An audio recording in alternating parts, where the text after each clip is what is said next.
Now, I grew up in the 1950s, and so in a sense, I'm not really a rock and roll child, but this was very much my life. I remember rushing home to see the 6.5 special. Now, that's before your time, I can tell. Yes. And as I got older, I thought, one day, what I really want is a jukebox. But I've never done it. But you have, and you've done it in spades. Indeed. How come? Indeed.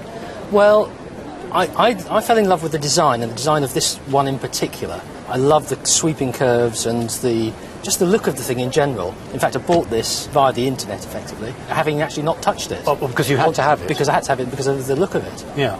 We actually had the experience of looking inside the machine, seeing all the mechanics working, which of course you don't see from the pictures, you just like the look of it. And that actually is a revelation. That's why these machines, I think, were so popular. And then you get involved in the mechanics, and you think, well, that works in a different way. This one over here does something totally different. I must have that one. And so it goes. I mean, this one again here, little baby, designed by the same chap, I think. Different mechanism again, but the look of it is absolutely superb. But we're dealing with different periods, aren't we? We are. Take me through it. This is a 1939, 1940. Right. It's a countertop model, so it would have been sat on the end of a bar. Plays 12 selections in the top here. Only single-sided, though. Yeah.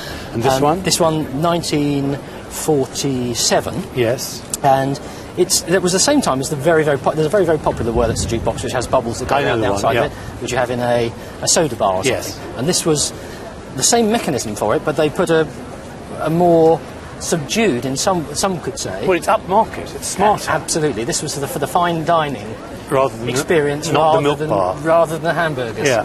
And this one. And of course, this is made for Wurlitzer's centennial in 1956. Right. What I like about, in fact, I have a lot in common with you because I'm drawn to them for design reasons. These are making very clear statements about a machine that has become domestic.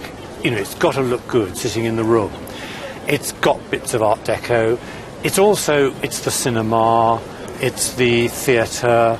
Suddenly, we're into cars and we're into aviation. Absolutely. And we're into all those things. We've got curved glass and chrome.